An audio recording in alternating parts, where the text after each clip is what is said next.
RL circuit बिल्कुल same जो है वो आरसी जैसा ही है, ठीक है। तो मुझे मालूम नहीं तुमने कितना सुना है, तो मैं थोड़ा रिपीट कर देता हूं कि आरएल सर्किट जो है वो सेम आरसी जैसा ही है। जैसे वहां पर कोई चीज इंक्रीज करती थी तो उसका वैल्यू, अगर मिनिमम वैल्यू 0 तो हम लिखते थे मैक्सिमम 1 माइनस ई की पावर माइनस टी इंटू में समथिंग कांस्टेंट। अगर मिनिमम भी है तो मैक्सिमम माइनस मिनिमम 1 माइनस ई की पावर माइनस टी इंटू में समथिंग कांस्टेंट, प्लस में मिनिमम वैल्यू भी आता था। और कोई क्वांटिटी अगर डिक्रीज करती है तो हम अगर उसको लिखते थे मैक्सिमम माइनस मिनिमम इनटू में ई की power minus T into something constant plus में मिनिमम वैल्यू।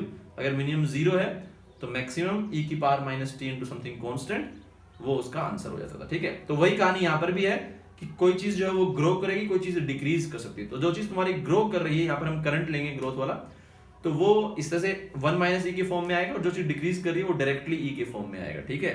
तो यहाँ पर दो केसेस हम बनाएंगे, यहाँ पे चार्ज नहीं आएगा, यहाँ पे करंट आएगा। एक केस में करंट का जो है वो ग्रोथ होगा, दूसरे केस में जो है वो करंट का डीके होगा, ठीक है।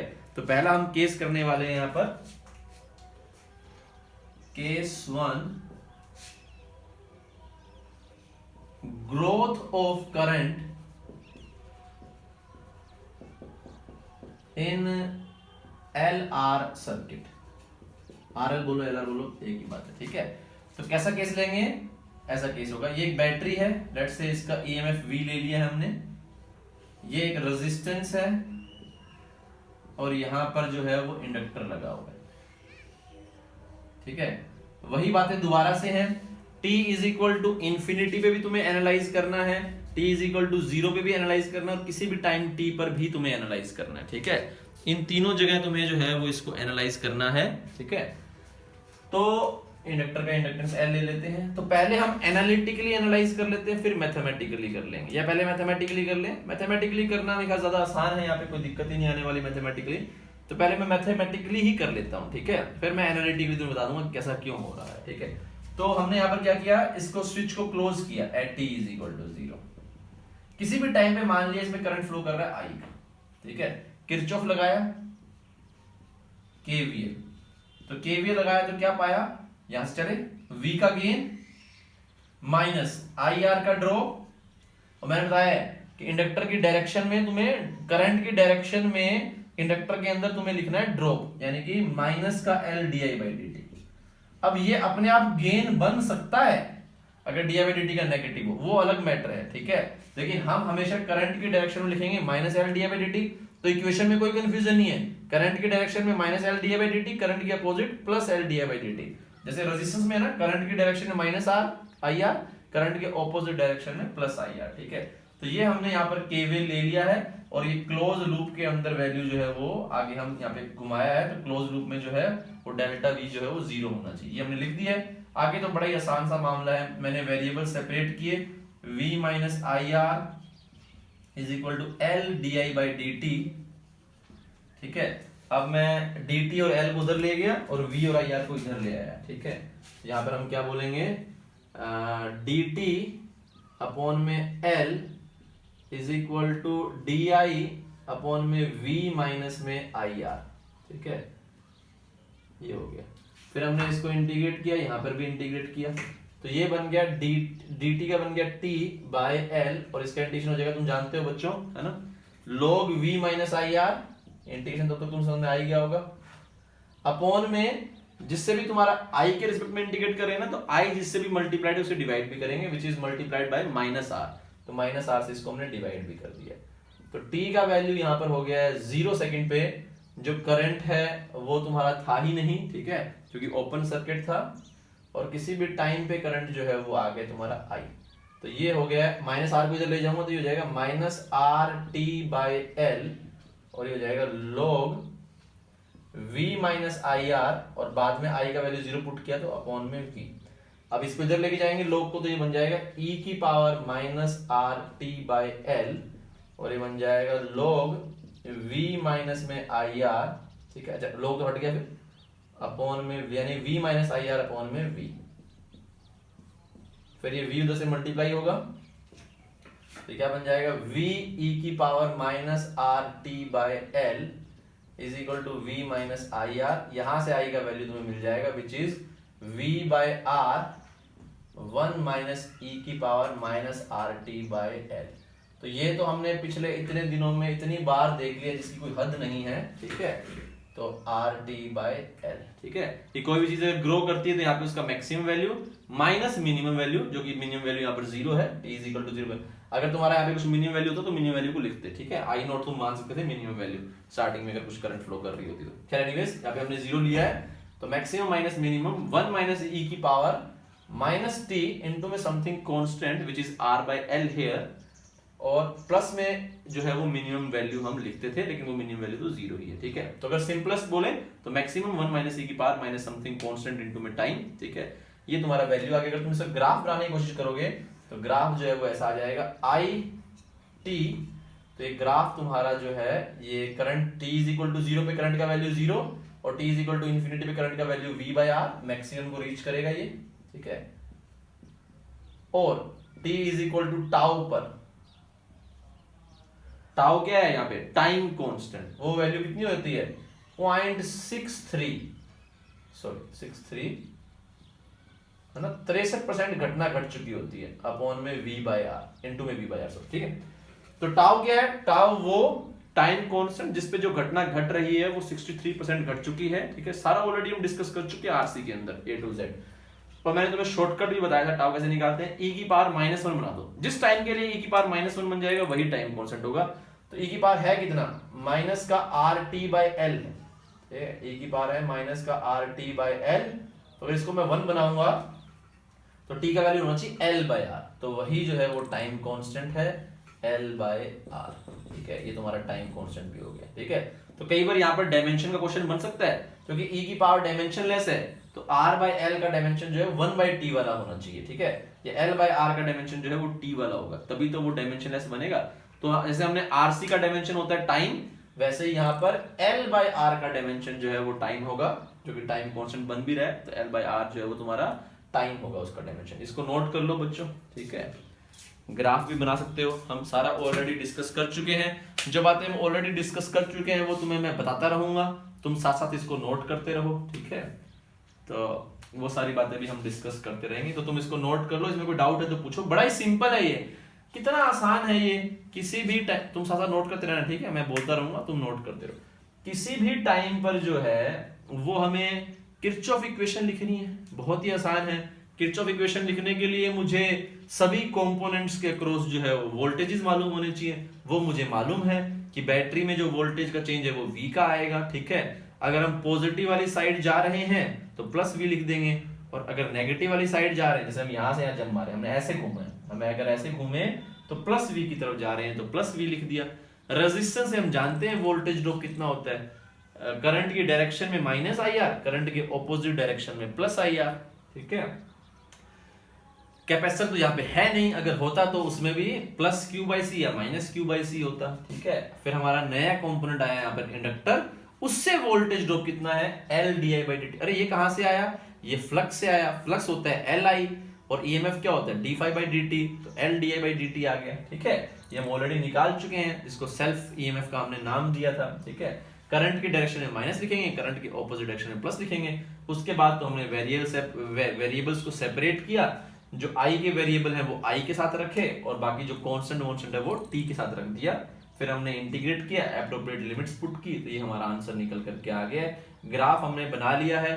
टाइम कांस्टेंट अगर तुम्हें याद नहीं है, तुम भूल गए हो, तो मैं दोबारा से रिपीट कर देता हूं कि टाइम कांस्टेंट वो टाइम है जब जो भी घटना घट रही है वो 63% तक घट चुकी है। इसका मतलब अगर कोई चीज बढ़ रही है तो वो 63% ऑफ द मैक्सिमम हो चुकी है, ठीक है।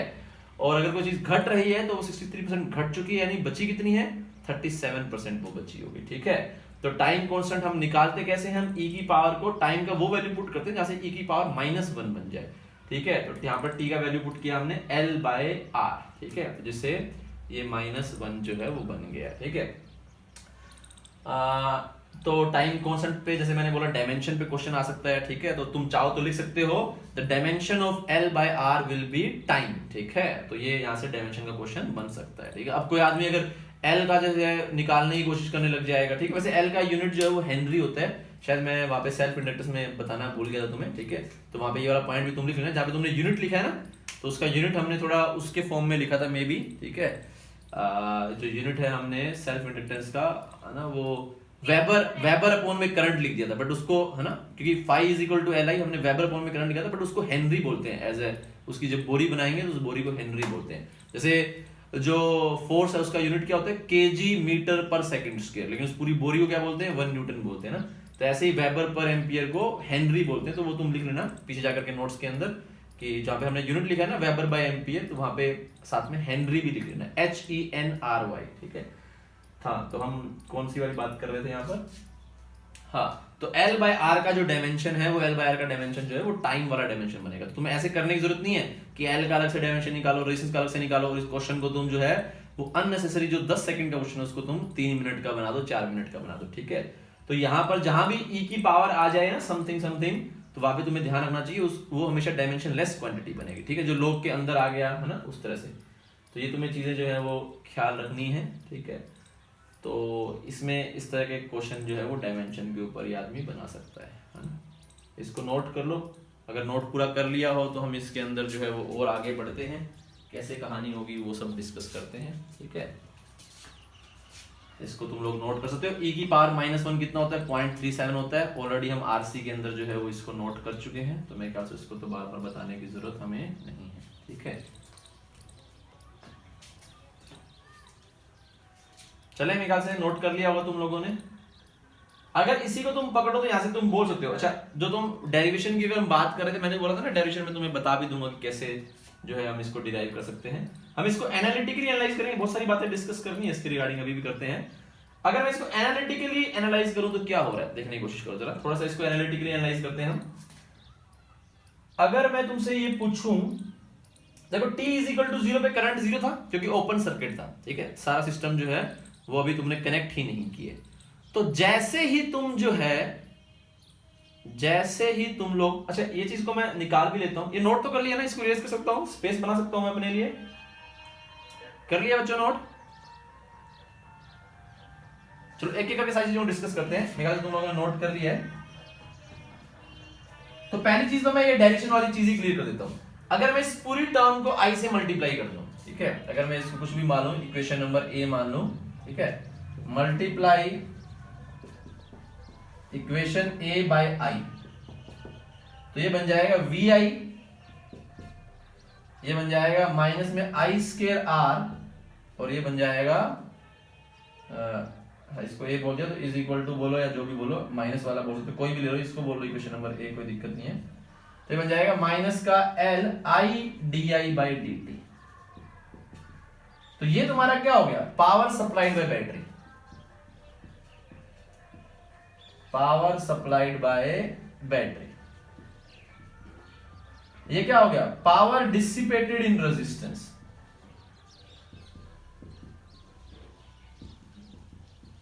है ना।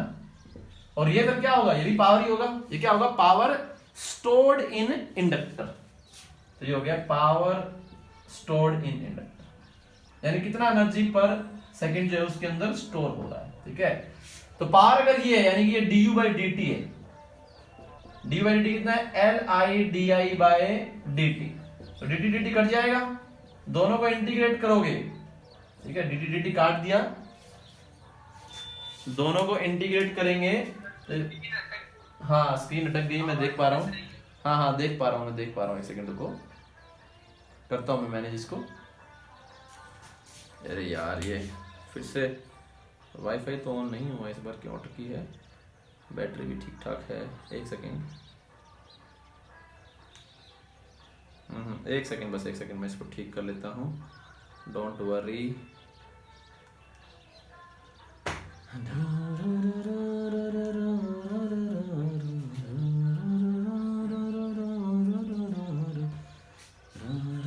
हाँ अब ठीक है मेरे ख्याल से सब कुछ, और let's get on with this. हाँ तो अभी आ जाएगी वीडियो, भी आने ही वाली है, जस्ट वेट फॉर 1 2 3 4 आ गई मेरे ख्याल से, ठीक है। तो हाँ, तो यहाँ पर du बाई dt था हमारा Li di बाई dt, तो dt से dt कट गया, तो ये इंटीग्रेट करोगे तो u बन जाएगा, इधर बदल करोगे कितना हो जाएगा, Li स्क्वायर बाई 2।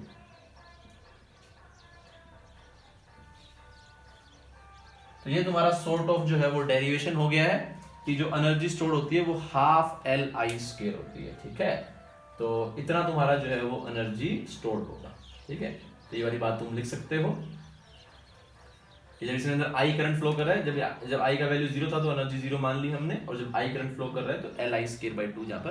तो ये वाली बात भी लिख लो, जैसे मैंने बोला था ना डेरिवेशन में तुम्हें करा दूंगा कि इंडक्टर में जो स्टोर्ड एनर्जी होता है वो हाफ Li² होता है। तो ये इसका डेरिवेशन हो गया। हमने इक्वेशन नंबर 1 को I से मल्टीप्लाई किया तो हमें सभी की पावर मिल गई, ठीक है। पावर क्या होता है? एनर्जी पर सेकंड, चाहे वो डिसिपेट हो रही हो चाहे वो स्टोर हो रही हो।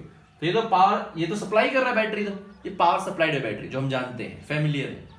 ये हो गया जो पावर डिसिपेट हो रही है रेजिस्टेंस के अंदर, फेमिलियर है, I²R होती है। तो तीसरे वाला जो है वो पावर स्टोर्ड इन इंडक्टर आ गया। हमने इसको लिखा du/dt is equal to this, dt से dt काटा तो du is equal to Li/di। आधे लोगों ने dt कैसे काट दिया, वो तो डिफरेंशिएशन है, काट सकते हो, ठीक है, कोई दिक्कत नहीं है।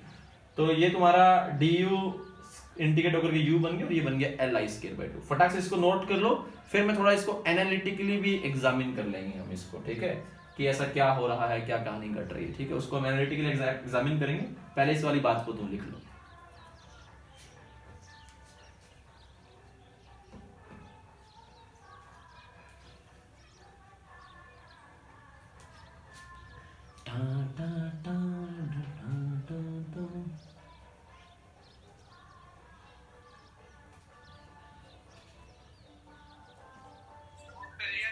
ठीक है, चलो तो नोट कर लिया है। तो हम एक यहाँ पर टर्म और निकाल लेते हैं। मैं इसको इरेज कर रहा हूं बच्चों, किसी ने नोट नहीं किया तो लेट मी नो।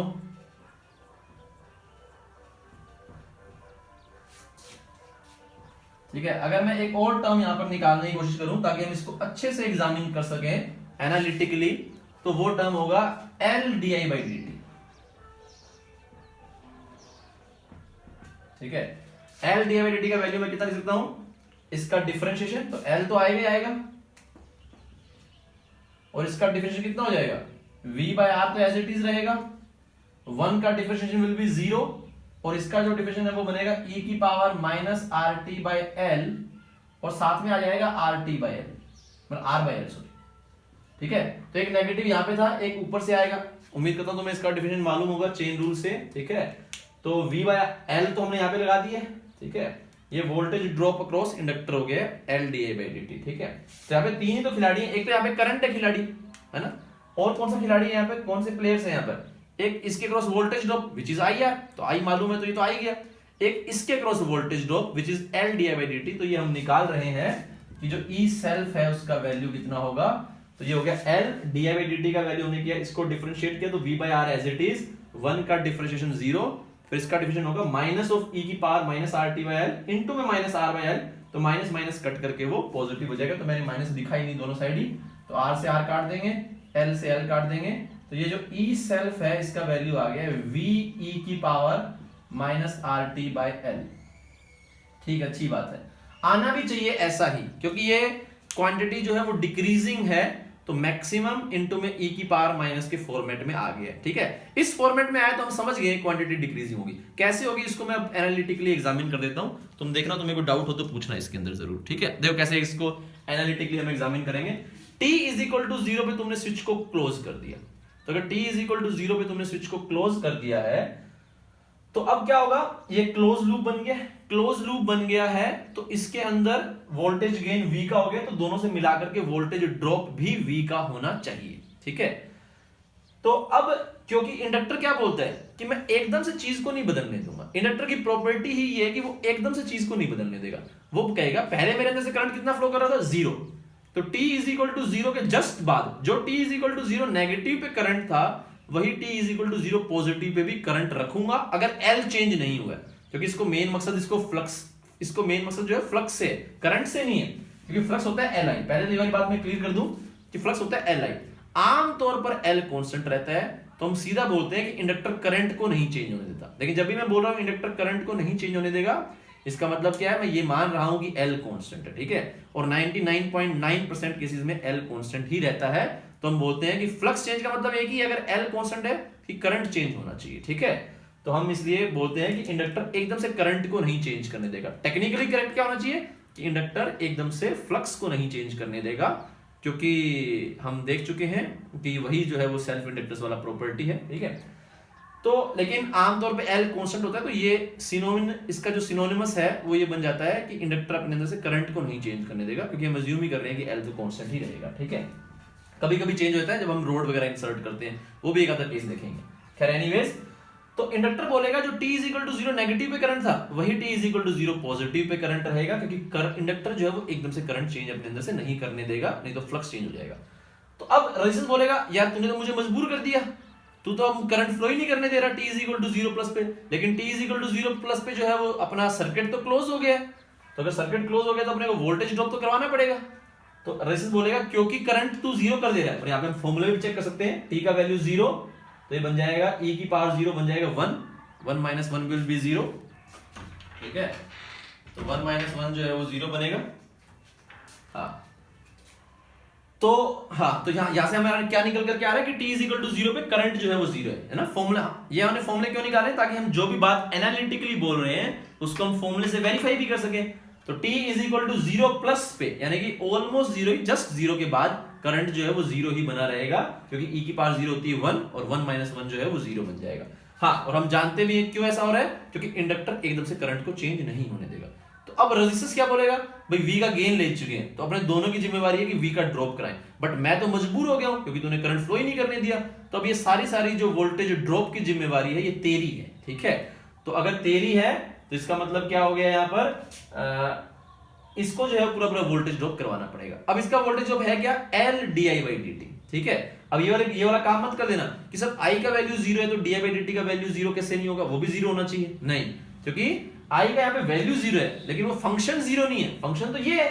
इसको तुम डिफरेंशिएट करोगे, और देखो इसको डिफरेंशिएट किया हमने, तो हमने ये पाया E सेल्फ का वैल्यू, यहाँ पे t की वैल्यू 0 पुट करोगे, कितना निकल करके आ रहा है, V निकल करके आ रहा है। करंट 0 है, लेकिन उसका जो रेट है, जो चेंज ऑफ करंट है वो मैक्सिमम है, वो हो सकता है मैक्सिमम, कोई दिक्कत नहीं। जैसे साइन और कोस का होता है ना, जहां पे साइन 0 होता है उसका जो रेट होता है वो मैक्सिमम होता है ना। जैसे तुम यहाँ पे देखोगे तो साइन तुम्हारा यहाँ पर 0 है, यहाँ पर और यहाँ पर, इसका रेट मैक्सिमम है यहाँ पर, क्योंकि यहाँ पे कोस जो है मैक्सिमम है, यहाँ पे साइन मैक्सिमम है, वहां पे रेट 0 है। ठीक है, तो ऐसा हो सकता है। ये वाली बात तो मैं पहले भी कई बार क्लियर कर चुका हूँ कि ये वाला क्वेश्चन मत पूछना कि सर I 0 है तो di/dt जो है वो नॉन 0 कैसे हो सकता है, उसको डिफरेंशिएट ही करेंगे ना भाई। I का वैल्यू 0 है, नॉट अ फंक्शन जो है वो फंक्शन तो है, ऐसा नहीं है कि I जो है वो 0 का फंक्शन है इस टाइम के अंदर। ठीक है, तो वैल्यू 0 निकल करके आ रही है, फंक्शन तुम्हारा ये है, फंक्शन को डिफरेंशिएट करो। ठीक है, खैर, तो रेजिस्टेंस ने हाथ खड़े कर दिए, इंडक्टर ने बोला मैं अपने अंदर से ड्रॉप कराऊंगा पूरे V का, तो टेंशन मत ले। ठीक है, तो इसने जो है वो इतने का ड्रॉप कराया, कितने का, V का। तो हम जानते हैं EMF कैसा बनेगा,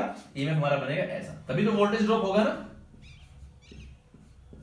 तभी तो वोल्टेज ड्रॉप होगा। ठीक है, तो ऐसा, तो V का गेन होगा और V का ही ड्रॉप हो जाएगा। ऐसे इसने अपनी एक बैटरी लगा दी है। ऐसे बोल सकते हैं कि जो ये करंट पैदा करने की कोशिश कर रहा था, इसने उतना ही करंट उल्टे डायरेक्शन में पैदा कर दिया, तो वो नेट करंट जो है वो 0 हो गया। ठीक है, खैर एनीवेज, फिर क्या होगा अब, लेकिन करंट जो है वो धीरे धीरे, क्योंकि di/dt है, di/dt तो है ना, तभी तो इसका वैल्यू है, बल्कि di/dt तो मैक्सिमम है। ठीक है, तो di/dt अगर तुम्हारा मैक्सिमम है, इसका मतलब क्या होगा, अगले टाइम पे करंट आने लग जाएगा। अगर dv/dt है यानी कि एक्सेलरेशन है, तो क्या होगा, अगले टाइम पे वेलोसिटी आएगी। ठीक है, तो di/dt यहां पर t इज इक्वल टू 0 पर मैक्सिमम है di/dt, I 0 है, di/dt मैक्सिमम है। ठीक है, तो जैसे ही वो di/dt है तो करंट पैदा होगा, जैसे ही करंट पैदा होगा कुछ ड्रॉप यहां से होने लग जाएगा, जो कि हम ग्राफ में भी देख पा रहे थे। धीरे धीरे t इज इक्वल टू 0 पे तो करंट का वैल्यू 0 था, लेकिन फिर धीरे धीरे करंट जो है वो बढ़ रहा है, क्योंकि di/dt है। ठीक है, तो करंट यहां पर बढ़ेगा, तो जैसे ही बढ़ेगा तो रेजिस्टेंस से कुछ ड्रॉप होने लग जाएगा, तो रेजिस्टेंस से कुछ ड्रॉप होने लग जाएगा, तो इंडक्टर बोलेगा अब मुझे पूरा ड्रॉप करवाने की जरूरत नहीं है, वहां से ड्रॉप कम होने लग जाएगा। वहां से कम होने का मतलब क्या हुआ, di/dt कम होने लग जाएगा। देखो जरा di/dt, ये तुम्हारा I है, ये तुम्हारा t है, तो di/dt देखो जरा, पहले ऐसा है, फिर ऐसा, फिर ऐसा, तो स्लोप कम हो रहा है कि नहीं हो रहा, हो रहा है। स्लोप कम होने का मतलब क्या है, करंट में चेंज अब जल्दी जल्दी नहीं आ रहा है, करंट बढ़ रही है लेकिन थोड़ा धीरे धीरे बढ़ रही है। ठीक है, लेकिन बढ़ अभी भी रही है, di/dt अभी भी पॉजिटिव है, देखो di/dt अभी भी पॉजिटिव पॉजिटिव पॉजिटिव पॉजिटिव। ठीक है, तो यहाँ पे क्या होगा, क्योंकि di/dt अभी भी पॉजिटिव है तो करंट और बढ़ेगी, लेकिन उतना जल्दी जल्दी नहीं बढ़ेगी, थोड़ा धीरे धीरे बढ़ेगी। ठीक है, ध्यान रखना, di/dt घट रहा है इसका मतलब ये नहीं है कि करंट घटेगा। मैं बार बार ये वाली बात तुम्हें बता चुका हूं कि एक्सेलरेशन घट रहा है, इट डजंट मीन कि वेलोसिटी घटेगी। एक्सेलरेशन घट रहा है तो इसका सिंपल सा मतलब ये है कि वेलोसिटी अब धीरे धीरे बढ़ेगी। जब तक एक्सेलरेशन पॉजिटिव है वेलोसिटी बढ़ेगी। एक्सेलरेशन पॉजिटिव होने का मतलब क्या है, वेलोसिटी की डायरेक्शन में। सेम कहानी यहां पर है, जब तक D I by D T positive है आई विल इंक्रीज। अगर D I by D T का वैल्यू घट रहा है तो आई थोड़ा धीरे धीरे इंक्रीज करेगा, जो कि हमें यहाँ पे दिखाई दे रहा है कि थोड़ा धीरे धीरे धीरे धीरे इंक्रीज कर रहा है ना। खैर, तो करंट अगर अभी भी बढ़ रहा है तो रेजिस्टेंस से ड्रॉप बढ़ता रहेगा बढ़ता रहेगा बढ़ता रहेगा। इंडक्टर से ड्रॉप कम होता रहेगा कम होता रहेगा कम। जितना इंडक्टर से ड्रॉप कम होगा उतना ही D I by D T भी कम होगा, क्योंकि इंडक्टर का जो ड्रॉप है वो क्या है, L D I by D T है। ठीक है, तो उतना ही वो चेंज और धीरे धीरे होने लग जाएगा। ठीक है, तो करते करते लास्ट में क्या होगा, स्टेडी स्टेट में हम क्या बोलेंगे कि करंट जो है वो इतना रीच कर गया कि आई आर का वैल्यू वी के बराबर हो गया। ठीक है, t is equal to infinity put करोगे तो आई का वैल्यू कितना हो गया, वी बाय आर। ठीक है, तो अगर आई का वैल्यू वी बाय आर हो गया है, इसका मतलब यहां से वोल्टेज ड्रॉप वी का हो जाएगा। तो वी का गेन हुआ, वी का ड्रॉप हो गया। अब इंडक्टर को ड्रॉप की कोई आवश्यकता ही नहीं है। तो अगर इंडक्टर से ड्रॉप जीरो होगा, इसका मतलब L D I by D T का वैल्यू जीरो होगा। इसका मतलब क्या हुआ, करंट इज कांस्टेंट। अगर D I by D T का वैल्यू जीरो, इसका मतलब आई क्या है, कांस्टेंट। तुम्हारा आई जो है वो कांस्टेंट को अप्रोच करेगा t is equal to infinity. जाहिर सी बात है, t is equal to infinity कोई टाइम है नहीं, ये हमेशा इसको अप्रोच ही करता रहेगा। ठीक है, तो यहां पर क्या कहानी घटेगी, स्टार्टिंग में तुमने स्विच को ऑन किया तो करंट कितना होना चाह रही थी, अगर ये इंडक्टर ना होता तो करंट V बाय आर की हो जाती। ठीक है, टाइम तो अपना ऊपर नहीं टप गया, थोड़ा सा हुआ है, अभी ज्यादा नहीं हुआ। तो अगर तुम्हारा ये इंडक्टर ना होता तो करंट V बाय आर की हो जाती। तो इंडक्टर बोलेगा V बाय आर की हो जियो, लेकिन टाइम लगेगा। ठीक है, एकदम से नहीं बदलने दूंगा। तो इंडक्टर यहाँ पे क्या काम कर रहा है, कुछ उसकी वैल्यू नहीं चेंज कर रहा है, ultimately current V by R पे ही जाएगा, लेकिन धीरे धीरे धीरे जाएगा। ठीक है, एकदम से नहीं जाएगा। अगर ये इंडक्टर ना होता तो पूरी जिम्मेवारी रेजिस्टेंस की होती ड्रॉप कराने की, तो करंट होता V बाय आर, और करंट को कोई अपोज करने वाला भी नहीं होता, तो रेजिस्टेंस भी खुश होता, बैटरी भी खुश होती।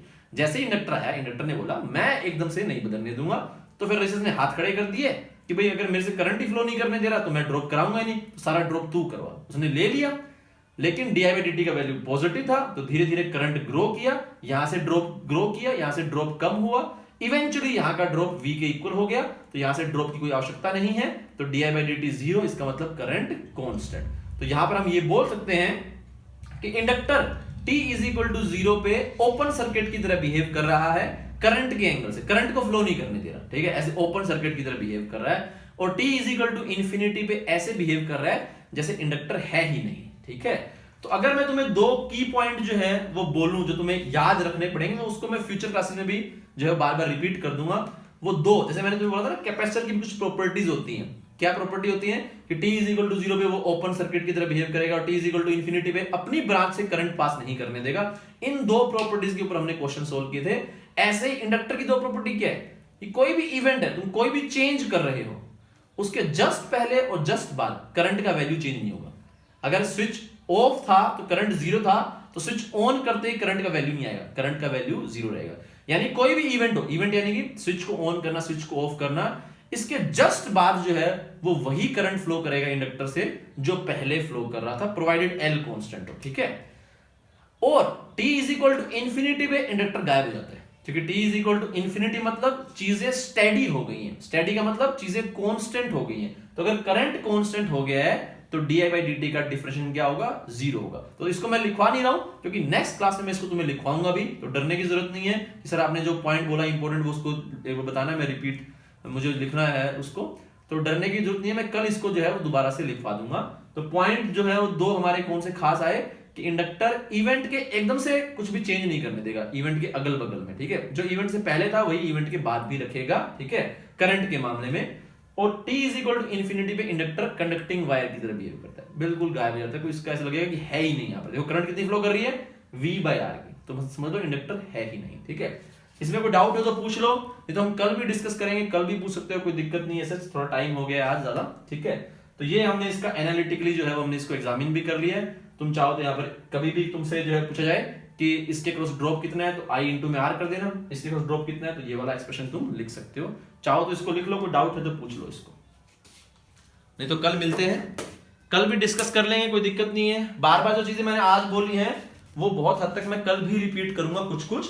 ठीक है, खासकर जो एनालिटिकली वाली बातें हैं, तो जो मैंने जो तुम्हें लिखा दिया है वो तो एब्सोल्यूट है। ठीक है, उसको तो क्या रिपीट करेंगे, क्योंकि वो तो रिपीट करने की कोई बात भी नहीं थी, वो तो सीधा मैथमेटिकल एक्सप्रेशन था। लेकिन जो भी बात मैंने एनालिटिकली बोली है वो बार बार रिपीट होती रहेंगी, तो डरना मत। सर आपने जो एनालिटिकली बोला वो सारा मैं लिख नहीं पाया, ठीक है, तो टेंशन नहीं है, वो बार बार रिपीट होंगी, वो तुम्हें समझ में आ जाएंगे धीरे धीरे, ठीक है, क्वेश्चंस के थ्रू समझ में आ जाएंगे। इसको नोट कर लो बच्चों, और इतना ही आज के लिए, अलविदा। डाउट है तो कोई पूछ सकते हो जरूर।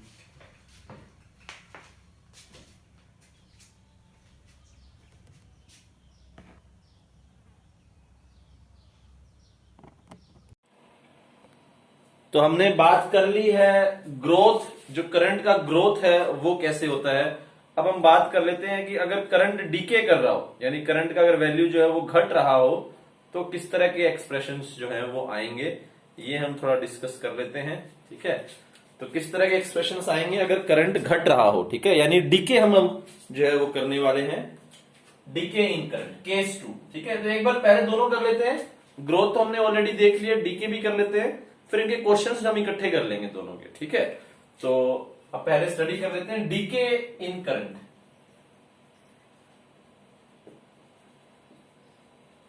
हम जानते हैं अगर करंट डिक्रीज कर रहा है तो एक्सप्रेशन कुछ ऐसा आएगा, आई मैक्सिमम ई की power minus something constant T, है ना, इनटू में समथिंग कांस्टेंट इनटू में टाइम, ऐसा आएगा, ठीक है, अगर मिनिमम वैल्यू 0। वो हम जानते हैं, बस हमें वेरीफाई करना है, तो हम करते हैं इसको। देखो जरा, तो कैसे होगा, कुछ ऐसा केस हो गया,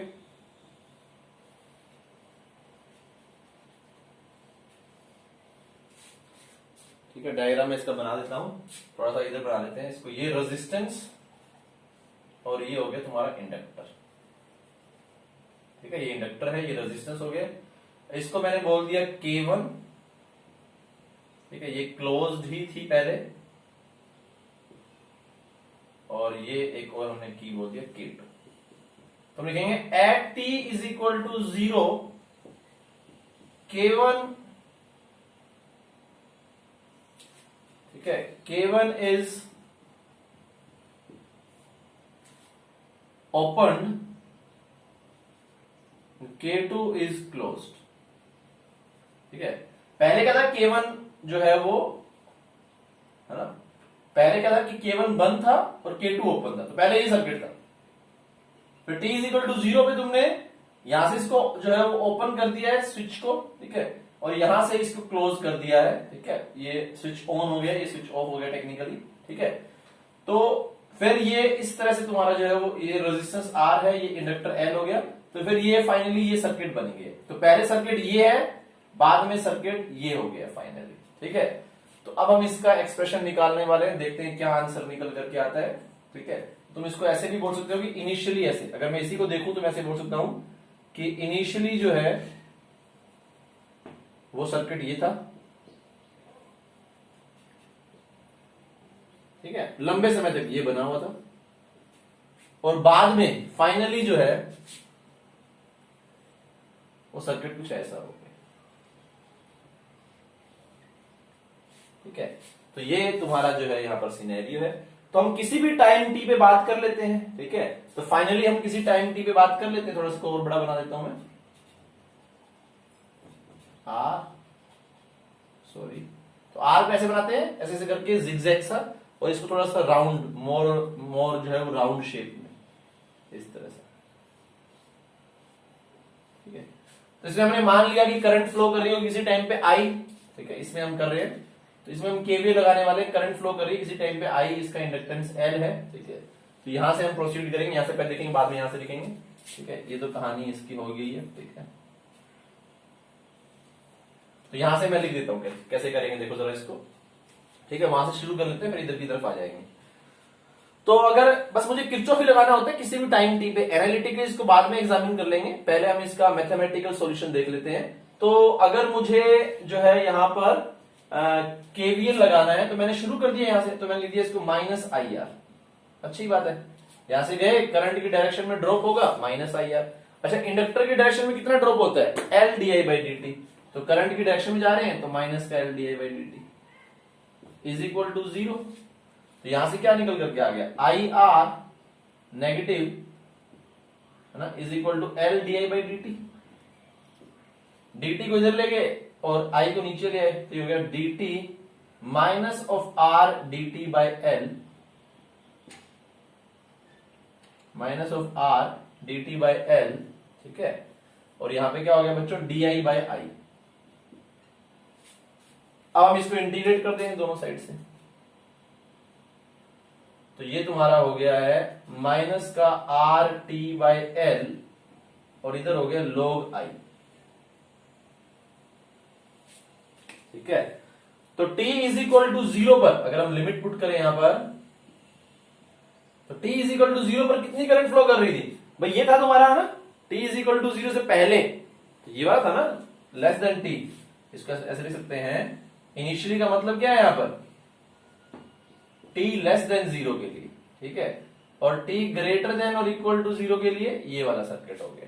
ठीक है, तो t इज इक्वल टू 0 पे तो जो इसमें जो करंट फ्लो कर रही थी, इंडक्टर तो चेंज ही नहीं होने देता, तो यहाँ पे कितनी करंट फ्लो कर रही होगी, v बाय आर की करंट फ्लो कर रही होगी, जिसको मैं आई मैक्सिमम बोल सकता हूं। बाद में डीके हो रही है ना करंट, तो स्टार्टिंग में करंट क्या होगी मैक्सिमम, बाद में धीरे धीरे डिक्रीज करती रहेगी, तो डीके हो रही, तुम चाहो तो इसको आई मैक्सिमम भी लिख सकते हो, आई मैक्सिमम, जिसका वैल्यू v बाय आर है, तो बाद में लिख दूंगा किसी भी टाइम टी पे करंट आई। तो यहां से अगर तुम देखोगे तो ये बन जाएगा log आई, ठीक है, इसको इधर ही लिखते हैं, माइनस का R T by L is equal to log I upon में आई मैक्स। तो अगर यहां से तुम वैल्यू निकालोगे आई मैक्स की, तो आई मैक्स का वैल्यू आ जाएगा, सॉरी आई का वैल्यू निकालोगे तो आई का वैल्यू आ जाएगा आई मैक्स इंटू में ई की power minus R T by L. ये तो ऑलरेडी एक्सपेक्टेड ही था, वही रिजल्ट निकल करके आ रहा है। अगर t,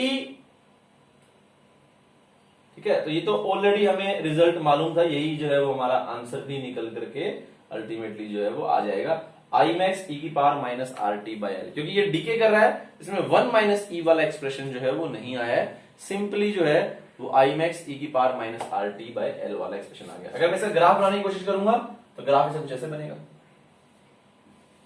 करंट जो है वो डीके करेगी और मैक्सिमम से अल्टीमेटली 0 की तरफ जा सकती है। देखिए इसका तो एटलीस्ट 0 की तरफ ही जाएगा, तो ऐसे ये आई और टी का ग्राफ बन गया है, और t is equal to tau, और यहाँ पे टाउ कितना होगा, यहाँ पे टाउ होगा एल बाय आर, वैल्यू कितनी हो जाएगी घट करके, हम बोलते हैं ना टाइम कांस्टेंट क्या होता है कि जो चीज है वो 63% तक घट चुकी है, तो बची कितना 37% बच गई है मैक्सिमम के। तो इसको अगर तुमने आई मैक्स लिखा है, इसको लिखेंगे 0.37 आई मैक्स।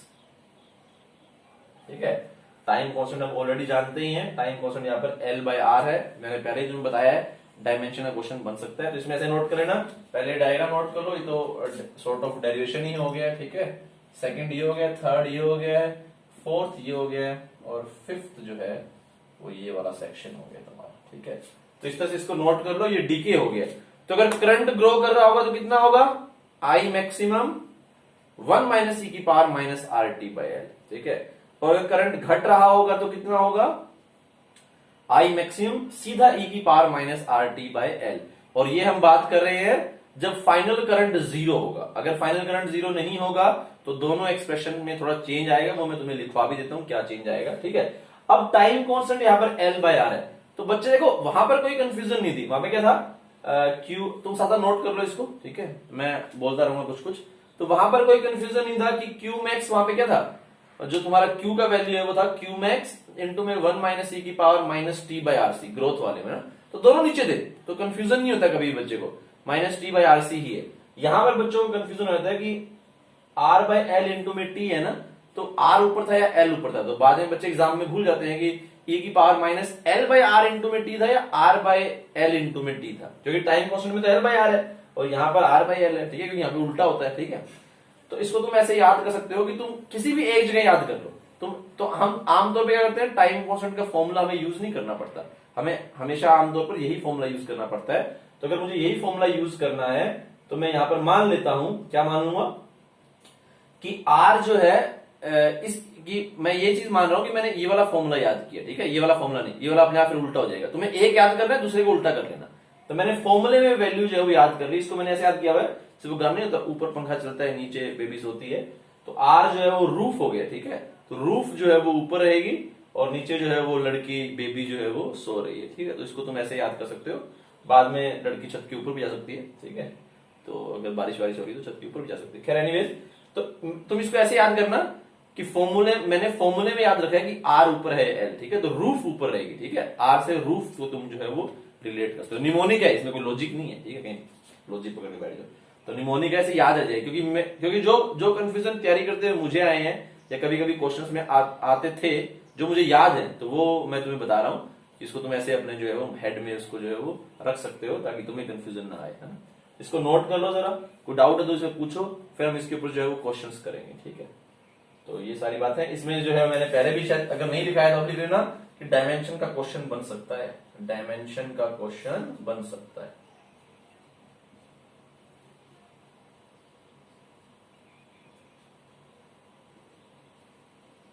ठीक है, तो इसको लिख लो, फिर हम आगे बढ़ेंगे। लिखो इसको। तो अगर इसको हम एनालिटिकली समझना चाहें तो देख सकते हैं, कोई ज्यादा दिक्कत वाली बात नहीं है, ठीक है। तो स्टार्टिंग में ये वाला सर्किट था, t इज इक्वल टू 0 से पहले। अब आधे लोग बोलेंगे sir t is equal to time negative कैसे हो सकता है, t इज इक्वल टू 0 से पहले कैसे ले लिया आपने। अरे तो टाइम 0 थोड़ी होता है, अगर टाइम 0 हम अपनी मर्जी से मानते हैं तो उससे पहले वाला टाइम जो है वो नेगेटिव टाइम हो गया, है ना, आगे वाला पॉजिटिव हो गया। t इज इक्वल टू 0 तो कभी भी नहीं है, तो हम अपने मर्जी से मानते हैं। जैसे अगर मैंने पहले भी तुम्हें एग्जांपल दिया, हुसैन बोल्ट जो है वो रनिंग पे कर रहा है, तो उसने 9 सेकंड में जो है वो 9 पॉइंट समथिंग सेकंड में उसने 100 मीटर रन कर लिया है, तो t इज इक्वल टू 0 उसने स्टार्टिंग ऑफ द रेस मान लिया, ठीक है। उससे पहले वाला नेगेटिव हो गया अपने आप ही फिर, है ना। तो उस तरह से है, यानी कि जिस इवेंट को तुमने t इज इक्वल टू 0 बोला है उससे पहले वाले टाइम पे ऐसा था कहानी, और तुम्हारे इवेंट के बाद कहानी कुछ ऐसी हो गई है, ठीक है। तो उससे पहले अगर ऐसा था, कब तक ऐसा था, हमेशा हमेशा से पड़ा था, ठीक है। कहने का मतलब है कि ये स्टेडी स्टेट में था। अब उसने दे थोड़ी रखा है कि भाई इतने टाइम के लिए इस कंडीशन में था, तो अगर कुछ भी मेंशन नहीं है तो हम ये मानेंगे कि ये एक स्टेडी स्टेट रीच कर चुका था, ठीक है। तुम आए, तुमने देखा कमरे के अंदर ये वाला सर्किट है इस तरह से, ये वाला स्विच जो है बंद है, ये वाला स्विच जो है वो ऑन है, तुमने काम किया इसको जो है ओपन कर दिया, इसको जो है वो बंद कर दिया और इसको t इज इक्वल टू 0 बोल दिया, ठीक है। तो इससे पहले हम क्या मानेंगे, स्टेडी स्टेट, ठीक है, कि स्टेडी स्टेट रीच कर चुकी होगी। तो अगर स्टेडी स्टेट रीच कर रही होगी तो करंट कितना फ्लो कर रहा होगा भाई। स्टेडी स्टेट में तो इंडक्टर गायब हो जाता है। स्टेडी स्टेट में क्या होता है, इंडक्टर जो है वो एज गुड एज वहां पर है ही नहीं, है ना, क्योंकि इंडक्टर तो है। देखो इंडक्टर को सिर्फ एक ही चीज से प्रॉब्लम है, इंडक्टर को प्रॉब्लम है चेंज से, उसको बदलाव पसंद नहीं है, ठीक है। तो स्टेडी स्टेट में तो कोई बदलाव होता ही नहीं है, तो उसकी प्रेजेंस तुम्हें फील ही नहीं होगी, है ना, ऐसे लगेगा इंडक्टर जैसे है ही नहीं। तो अगर इंडक्टर है ही नहीं तो यहां पर हम बोलेंगे, मैं तुम्हें सॉल्यूशन टेक्निक भी दूंगा, इसको क्वेश्चन सोल्व करने के लिए हम क्या टेक्निक का यूज करेंगे कभी कभी, ठीक है। तो यहां पर हम ये बोलेंगे कि अगर इंडक्टर तुम्हारा है ही नहीं तो करंट कितनी फ्लो कर रही होगी, V बाय R की करंट फ्लो कर रही होगी, ठीक है। मैक्सिमम करंट है वो V बाय R की। जैसे तुमने स्विच वगैरह चेंज करोगे तो करंट जो है वो डिके होगा, ठीक है। अब क्या होगा, देखो जैसे ही तुमने ये स्विच जो है ये ऐसे कर दिया, यहां से बंद कर दिया, यहां से ओपन कर दिया, ये वाला सर्किट बन गया। अब इस वाले सर्किट में कोई सोर्स तो है नहीं, तो पहले करंट फ्लो कर रही थी I मैक्सिमम, जिसका वैल्यू हम जानते हैं, चाहो तो लिख भी सकते हो, ठीक है, कि I मैक्सिमम का जो वैल्यू है वो कितना है, V बाय R है, ठीक है। तो हम जानते हैं I मैक्सिमम करंट फ्लो कर रही थी। अब तो इसको फ्लो करने वाला कोई नहीं है, तो करंट एकदम से 0 की तरफ जाने की कोशिश करेगी, लेकिन इंडक्टर क्या बोलेगा, नहीं नहीं, कोई भी बदलाव एकदम से नहीं, बदलाव होंगे जरूर होंगे लेकिन धीरे धीरे होंगे। तो फिर रेजिस्टेंस बोलेगा कि करंट तो जो है वो फ्लो करवाने के लिए तू बोल रहा है, सोर्स तो चला ही गया, करंट कैसे फ्लो कराएगा। तो इंडक्टर बोलता है मैं खुद अपनी बैटरी बनाऊंगा और उससे करंट फ्लो कराऊंगा। तो यहां पर एक बैटरी बनेगी इस तरह से, इस डायरेक्शन ऐसे, ठीक है। अब तुम देखो जरा, ऐसी बैटरी कैसे है, मुझे मालूम पड़ गई ऐसी बैटरी बनेगी। एक तो वैसे ही मालूम पड़ रहा है क्योंकि एक, अच्छा तुम्हें दिख ही नहीं रहा होगा कैसी बैटरी मैंने बनाई है, तो एक तो थोड़ा सा मैं थोड़ा बड़ा बना देता हूं बैटरी को, इस एल को डालते हैं, बैटरी ऐसी बनेगी, ये नेगेटिव ये पॉजिटिव टर्मिनल। तो मुझे कैसे मालूम पड़ गया कि ऐसी बैटरी बनेगी, एक तो मैं ये बोल सकता हूं क्योंकि मुझे मालूम है करंट को ऐसे फ्लो करवाना है, क्योंकि इंडक्टर को चेंज पसंद नहीं है। दूसरा मैं ये भी बोल सकता हूं कि ऐसी बैटरी इसलिए बनेगी क्योंकि मुझे फॉर्मूले से भी मालूम है, फॉर्मूले से मुझे क्या मालूम है, अगर मैं यहां पर जाऊंगा तो कितना चेंज इन पोटेंशियल आएगा, चेंज इन पोटेंशियल आएगा, करंट की डायरेक्शन है ना, तो आएगा -L/di/dt।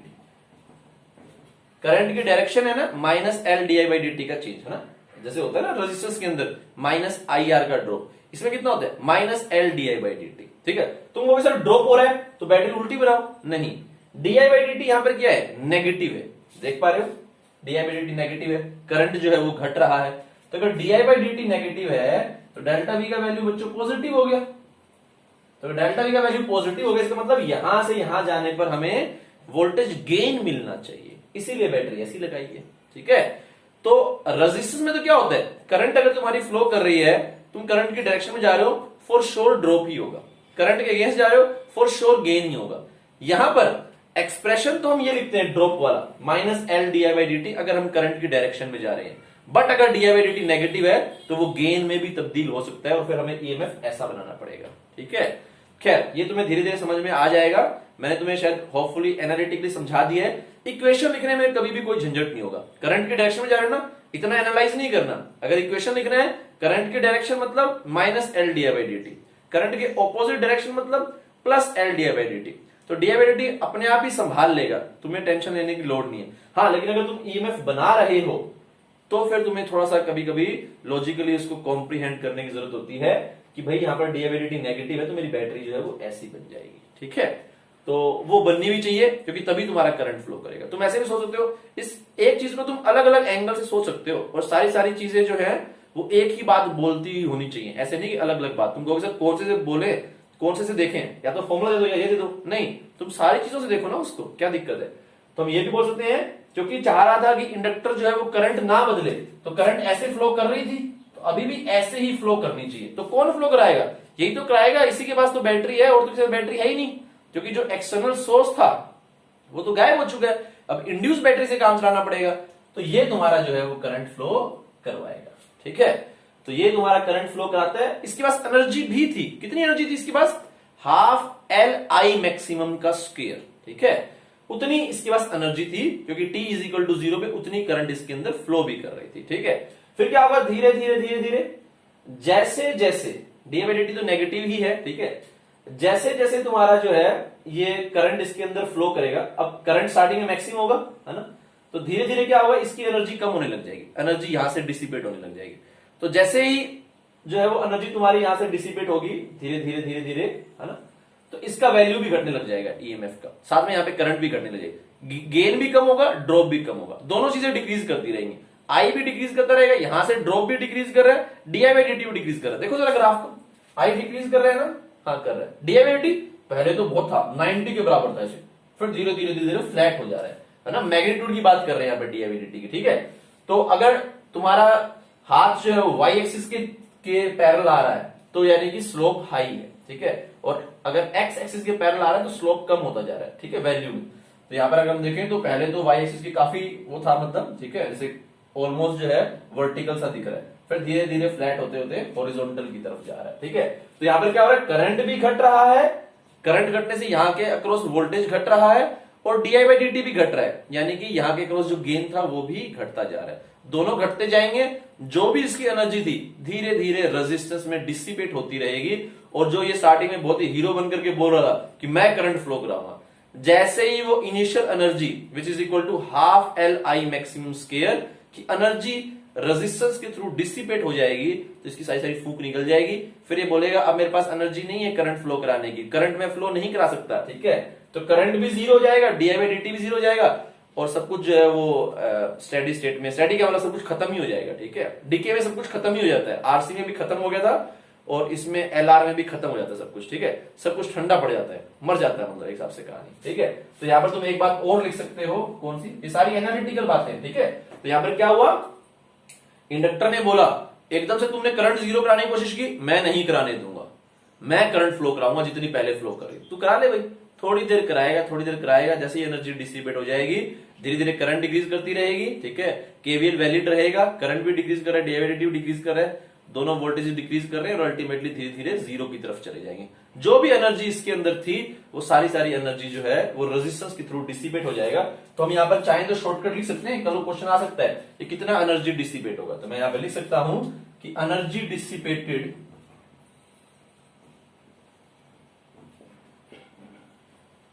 इन रेजिस्टेंस कितनी होगी, हाफ एल आई मैक्सिमम का स्क्वायर। जो भी एनर्जी स्टोर्ड इन इंडक्टर था, initial energy stored in inductor. ठीक है, तो ये यहां पे कहानी हो जाएगी। इसको हमने एनालिटिकली भी जो है वो एनालाइज कर दिया है, ठीक है।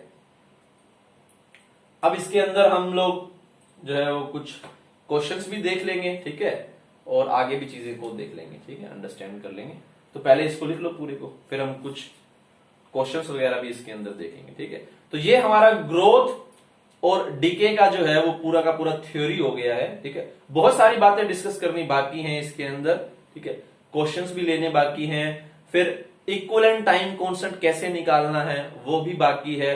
फिर हमारा जो फॉर्मूला हमने बनाया था एक अलग से, है ना, कि अगर मिनिमम वैल्यू जीरो ना हो, ये तो बड़ा सिंपलिस्टिक केस है, ठीक है, कई बार मिनिमम वैल्यू जीरो भी नहीं होता, और भी 3-4 चीजें डिस्कस करनी है इसके अंदर। तो बहुत सारी बातें करनी बाकी हैं इसके अंदर, लेकिन अभी अगर मैं बोलूं, अगर अभी मैं सिंप्लीफाई करूं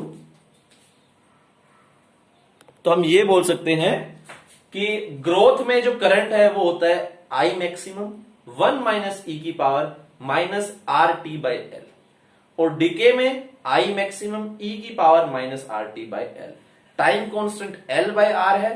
टाइम कांस्टेंट वो टाइम है जहां पर ई का पावर -1 हो जाए, और अगर एनालिटिकली बोले, ये बुक में नहीं लिखना ई की पावर -1 हो जाए, इस तुम्हारे समझ के लिए, एनालिटिकली अगर बोले तो टाइम कांस्टेंट वो टाइम है जहां पर हैपनिंग हैज हैपेंड बाय 63%। अगर कोई चीज बढ़ रही है तो वो अपने मैक्सिमम के 63 पर जा चुकी है, कोई चीज घट रही है तो जितना वो घटेगी उसका 63% घट चुकी है, यानी कि 37% रिमेनिंग है, ठीक है। ये उसके कोरस्पॉन्डिंग ग्राफ्स हैं।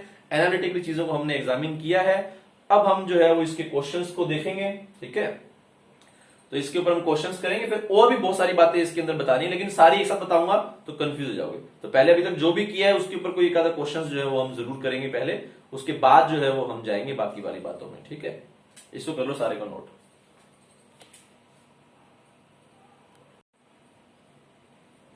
तो अब हम करेंगे आरएल सर्किट पे कुछ क्वेश्चन। पहले मैं जो जेई मेंस में आए हुए हैं रिसेंटली, एक दो क्वेश्चन जो है वो वही उठा लेता हूं, ठीक है। तो जैसे ये क्वेश्चन आया है 2019 में जेई मेंस में, लेट्स लुक एट इट। क्या है क्वेश्चन? क्वेश्चन कुछ इस प्रकार है, इफ स्विच एस, सारी बातें फिगर दे रखी होगी, is closed at T is equal to 0, figure बना दूंगा मैं, closed at T is equal to 0, then the amount of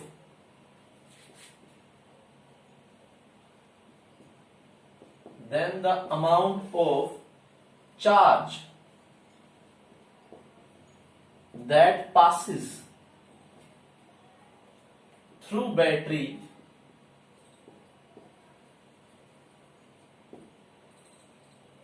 between t is equal to 0 and t is equal to L by R is, question mark, और ये तुम्हें diagram दिया है।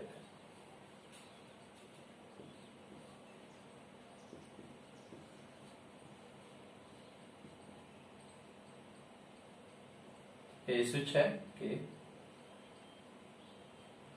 Switch बोलो है, के बोलो, की बोल देते हैं आमतौर पे इसको, ठीक है। तो तुम्हें निकालना है कितना चार्ज फ्लो किया, ठीक है।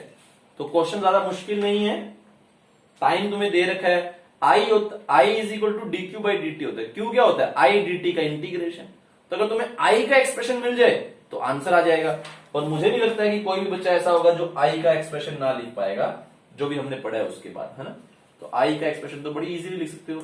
तो I is equal to D Q by D T, तो Q is equal to I D T का इंटीग्रेशन, टाइम लिमिट दे रखी है, बड़ी आसानी से आंसर आएगा। ट्राई करो जरा इसे।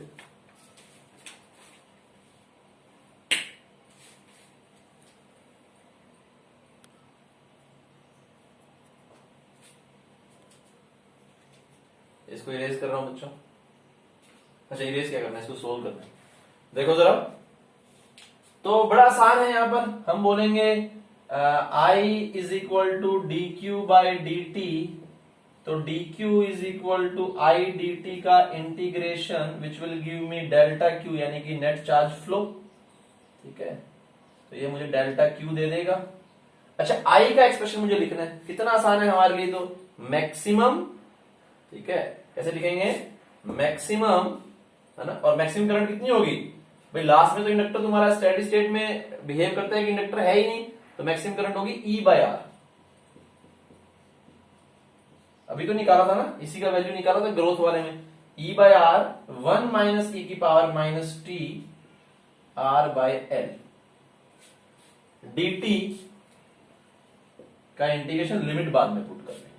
तो इंटीग्रेट करेंगे तो ये आ जाएगा E बाय आर 1 का इंटीग्रेशन हो जाएगा t माइनस इसका इंटीग्रेशन हो जाएगा यही का यही, लेकिन इसको डिवाइड भी करना पड़ेगा।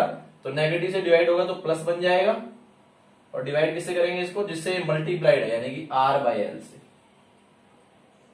अब लिमिट पुट कर देंगे यहाँ पे t की, कितना लिमिट 0 से l बाय आर। ठीक है, तो इसी को मैं यहां पे लिख देता हूं, तो ये बन जाएगा E बाय आर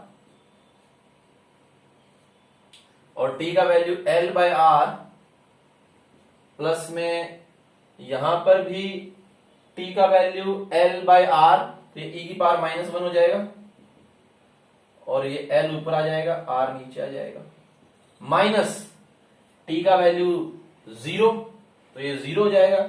यहां पे t का वैल्यू 0 तो ये 1 हो जाएगा, यानी कि माइनस का l बाय आर हो जाएगा। ठीक है, उम्मीद करता हूं लिमिट तो पुट कर लोगे। ठीक है, तो t का वैल्यू जब 0 पुट करोगे तो ये e की पावर 0 1 बन जाएगा, तो ये l by R negative sign upper minus lower का नेगेटिव साइन आ गया, तो l बाय आर से l बाय आर कट गया। तो यहां पे अगर तुम देखोगे तो आंसर आ गया e l अपॉन में e आर स्क्वायर, ये तुम्हारा जो है वो डेल्टा क्यू का वैल्यू निकल गया। ई एल अपॉन में ई आर स्क्वायर, इसको नोट कर लो बच्चों, कोई डाउट है तो जरूर पूछ लो। ये 2019 का क्वेश्चन है जेई मेंस का, करो इसको जल्दी से नोट, डाउट है तो पूछो।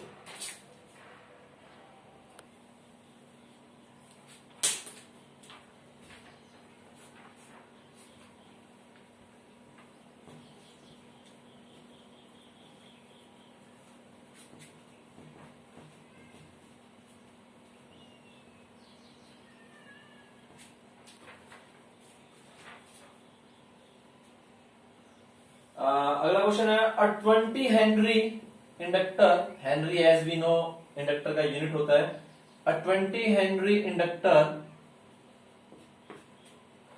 coil is connected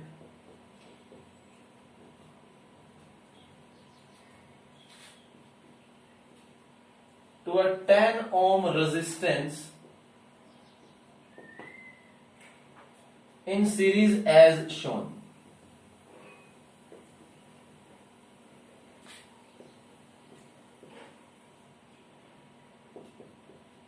The time at which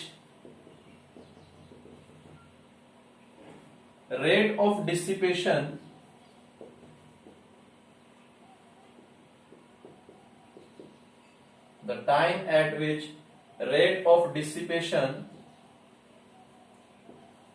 of energy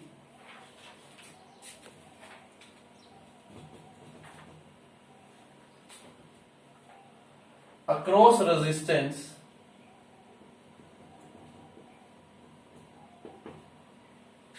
is equal to rate at which magnetic energy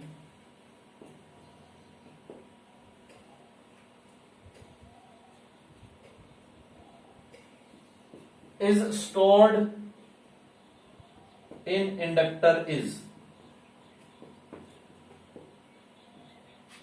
और डायग्राम दे रखा है ये वाला।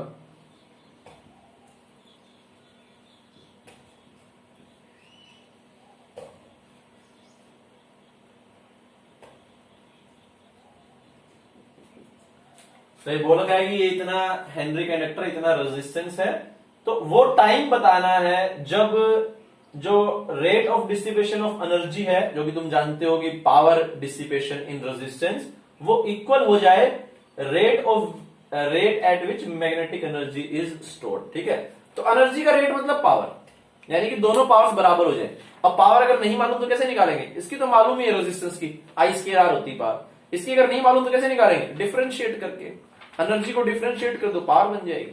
ठीक है, जो एनर्जी का एक्सप्रेशन है, वैल्यू नहीं, जो एनर्जी का एक्सप्रेशन है उसको डिफरेंशिएट कर दो तो पावर बन जाएगी। तो तुम जानते ही हो, बस दोनों को इक्वेट कर दो, अपने आप निकल करके आ जाएगा। ठीक है, अगर आई का वैल्यू पुट करना पड़े तो मेरे ख्याल से तुम तो उस्ताद हो आई का वैल्यू पुट करने में, पुट कर लेना, अगर उस्ताद नहीं हो तो भी कर लेना, ठीक है। आंसर निकल करके आ जाएगा। ये भी जेईई मेंस 2019 का ही क्वेश्चन है, अलग पेपर में आया हुआ, नोट एक पेपर में 2 क्वेश्चन आए हुए हैं, पर इसको नोट कर लो और इसको ट्राई करो, आसान सा क्वेश्चन है, हो जाना चाहिए।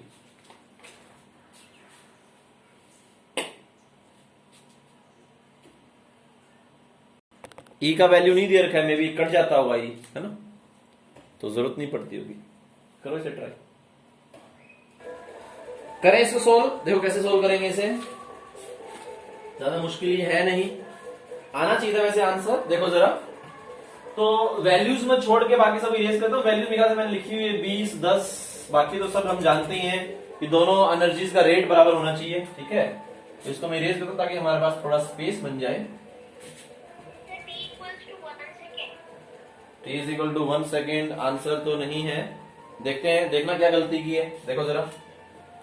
तो दोनों का अगर रेट बराबर है तो हमें ये बोल रखा है कि I²R is equal to D D T of, कितना होता है इंडक्टर का एनर्जी, हाफ Li²। अब L तो कांस्टेंट ही रहेगा 99% ऑफ द केसेस में, कल को होता है एडवांस वाले L को भी वेरिएबल कर दें, ठीक है, तो फिर तुम्हें दोनों को वेरिएबल ट्रीट करना पड़ेगा, बट यहां पर तो L कांस्टेंट है। तो I²R इज इक्वल टू, इसका डिफरेंशिएशन करेंगे तो हाफ L बाहर आ गया, या L/2 बाहर आ गया, और इसका डिफरेंशिएशन हो जाएगा 2I di/dt। एक I से एक I उड़ जाएगा, तो यहां पे आ गया I इंटू में R, ये 2 से 2 भी उड़ गया, is equal to L di/dt। बस अब हमें I का वैल्यू निकालना है, तो I का वैल्यू कितना होगा हम जानते हैं, यहां से हम बोल सकते हैं कि इस डायग्राम से कि इसको इक्वेशन नंबर 1 बोल दिया। I इज इक्वल टू कितना होगा, E/R, E/10, है ना, ग्रोथ सर्किट है, 1 माइनस ई की power minus R which is 10 T by में L विच इज 20, ठीक है। अब I ये हो गया, तो di/dt भी निकाल सकते हैं, ठीक है, तो यहीं पे निकाल लेते हैं। di/dt कितना होगा, E/10, तो ऐसे कैसे रहेगा, 1 का डिफरेंशिएशन 0, फिर इसका डिफरेंशिएट करेंगे तो नेगेटिव नेगेटिव 2 बार आएगा, तो नेगेटिव तो नहीं लिख रहा हूं, बाकी से कुछ लिख देता हूं यहां पर, माइनस का 10T/20 और इनटू में, है ना, इसे कैसे करते हैं डिफरेंशिएशन, एज इट इज, फिर इसका चेन रूल से डिफरेंशिएशन करेंगे तो T हट जाएगा, तो 10/20 विच इज हाफ इटसेल्फ, ये आ जाएगा, ठीक है। अब इन दोनों को पुट कर देंगे, ठीक है, पुट, यहां पे क्या लिख देंगे, put I and di/dt in equation 1, इसे पुट कर दिया, तो I का वैल्यू ये E/10 1 माइनस ई की पावर माइनस T/2 इंटू में R is equal to L which is 20 di/dt which is ये E/10 और सीधा e की पावर माइनस T/2 और इंटू में हाफ, तो 20 से 20 कट गया। अच्छा, R का वैल्यू भी दे रखा, R का वैल्यू कितना है बच्चों, 10, तो R का वैल्यू पुट कर देते हैं 10, तो 10 से 10 भी कट गया, E से E भी कट गया, तो ये आ गया 1 माइनस, ये जो है यहां पर वैसा ही वैसा वहां पर भी है, तो 1 इज इक्वल टू 2 टाइम्स, ये तो जाकर के ऐड हो जाएगा e की पावर माइनस T/2 में, इसको इधर ले आएंगे तो हाफ हो जाएगा, e की पावर माइनस T/2, log ले लेंगे तो log हाफ होगा, फिर नेगेटिव निकाल लेंगे तो log 2 बन जाएगा, इज इक्वल टू T/2, तो यहां से आंसर आ जाएगा T का 2 log 2 सेकेंड, ठीक है। तो मेरे ख्याल से तो सिंपल ही था, कोई डाउट है तो पूछो, नहीं तो इसको नोट करो, है ना, मुझे तो सिंपल ही लगा ये, बस दोनों का जो ये पावर हो गया I²R, इसका एनर्जी का डिफरेंशिएशन कर दिया, ठीक है, बस फिर तो कुछ भी नहीं है, I का वैल्यू लिख दिया, di/dt का वैल्यू लिख दिया, ठीक है, यानी I लिखना आना चाहिए मेन, है ना। आगे मैं और तुम्हें बता देता हूं, पहले इसको नोट कर लो और बातें डिस्कस कर लेते हैं इसके अंदर कोई डाउट है तो पूछो, नहीं तो मैं तुम्हें सोल्विंग के लिए बता भी दूंगा पूरा पूरा कहानी, पहले इसको नोट कर लो फिर हम आगे बढ़ेंगे इसके अंदर, कर लो नोट, नहीं तो इसको नोट कर लो। देखो दो क्वेश्चन हमने कर लिए क्योंकि बिल्कुल बेसिक क्वेश्चंस थे, ठीक है, मेंस में आए। देखो जेई मेंस में ऐसे क्वेश्चन आते हैं, ज्यादा दिमाग नहीं लगाना, जो देर का बस वो करते गए तो अपने आप आंसर आ जाएगा, ठीक है। तो अब ऑल्दो मैं तुम्हें यहाँ पे सॉल्यूशन टेक्निक दे देता हूं कि तुम्हें कैसे काम करना है इसके अंदर, देखो जरा, और फिर हम कुछ चीजें डिस्कस भी करेंगे इसके अंदर।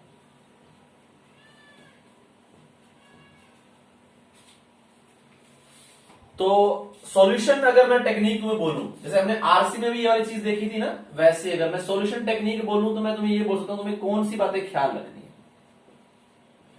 पहली बात तुम्हें ये ख्याल रखनी है कि inductor in steady state will behave as a conducting wire, मतलब उसकी जगह कंडक्टिंग वायर लगा दो तुम, वो as good as a conducting wire ही है। स्टेडी स्टेट मतलब चीजें, स्टेडी का नाम से ही मालूम पड़ रहा है कि चीजें स्टेडी हो चुकी हैं। स्टेडी मतलब कांस्टेंट, बदल नहीं रही हैं। और इंडक्टर का तो सारा सारा खेल ही किसके ऊपर है, जब कोई चीज बदल रही हो, जब करंट बदल रहा हो, मैग्नेटिक फील्ड बदल रही हो, फ्लक्स बदल रहा हो, ठीक है। तो कुछ भी अगर बदल नहीं रहा है, चीजें स्टेडी हो गई हैं, तो इंडक्टर जो है वो एज गुड एज ना होने के बराबर ही है, ठीक है, कि इंडक्टर तुम्हारा समझ लो है ही नहीं, ठीक है। तो इंडक्टर को जो है वो बदलाव से नफरत है। जब भी बदलाव होता है समाज में तो इंडक्टर जो है वो लीडर बन के सामने आता है। अगर बदलाव नहीं हो रहा है तो इंडक्टर गायब हो जाएगा, मालूम भी नहीं पड़ेगा, ठीक है। दूसरी बात हम ये लिख सकते हैं, if L is constant, if L is constant, current flowing through the inductor won't change before and just after the event। ये सेकंड पॉइंट समझ लो। अगर L कांस्टेंट है तो इंडक्टर जो है इवेंट के जितनी पहले करंट फ्लो कर रही थी उतने ही बाद में करेगी। मतलब कुछ भी कर दो तुम, कुछ भी कर दो, इंडक्टर जो है वो अपनी खुद की बैटरी बना लेगा, उतना ही करंट, जैसे हमने पहले देखा था करंट आई मैक्स फ्लो कर रही है। अच्छा, इवेंट किसको बोलते हैं मैं तुम्हें बता चुका हूं, आमतौर पे जो स्विच ऑन ऑफ इन्हीं को इवेंट बोलते हैं। और तो कुछ और इवेंट भी हो सकते हैं, जैसे तुमने सोलेनॉइड के अंदर जो है वो कोई रोड इंसर्ट कर दी या कोई रेजिस्टेंस नया ऐड कर दिया, कुछ भी आमतौर पे कुछ भी तुम सर्किट में चेंज करते हो उसको हम इवेंट बोलते हैं, ठीक है। तो इंडक्टर की खूबी यही है कि इवेंट से जस्ट पहले और इवेंट के जस्ट बाद जो करंट है वो सेम रहेगी, वो एकदम से नहीं बदलने देगा। बदलो तुम, कोई दिक्कत नहीं है उसको, लेकिन जस्ट एकदम से नहीं बदलने देगा, ठीक है। तो इवेंट के जस्ट पहले जस्ट बाद में करंट जो है वो सेम रहेगी। अगर इन दोनों प्रॉपर्टीज का तुम ख्याल रखोगे तो कोई दिक्कत तुम्हें जो है वो नहीं आने वाली। जो हमने पिछले भी क्वेश्चन किए हैं, आधे लोगों को कंफ्यूजन हो रहा होगा सर आपने करंट कैसे बोल दिया, है ना। जैसे हमने एक क्वेश्चन लिया था, ये आर, ये एल वाला, ये आर था, ये एल था। आपने आई का एक्सप्रेशन में, हम जानते हैं आई का एक्सप्रेशन ये होता है आई मैक्स इंटू में 1 माइनस ई की power minus R T by L, लेकिन आपने आई मैक्स का वैल्यू जो है वो सिंपली कैसे बोल दिया आपने, ई बाय आर होगा, ठीक है। तो भाई क्योंकि मैं जानता हूं स्टेडी स्टेट मतलब ये है ही नहीं, पहले वाली चीज यूज की, inductor in steady state will behave as a conducting wire, तो करंट कितना होगा ई बाय आर। एक ग्रोथ सर्किट है वो तो हम देख ही पा रहे हैं, इसमें बैटरी लगी होती है, आमतौर पे ग्रोथ ही होता है, ठीक है, आमतौर पे, ठीक है। कुछ उल्टा हरकतें भी कर सकते हैं एडवांस वाले, इसलिए हमेशा वो एक्सेप्शन तो ध्यान में रखना ही पड़ता है।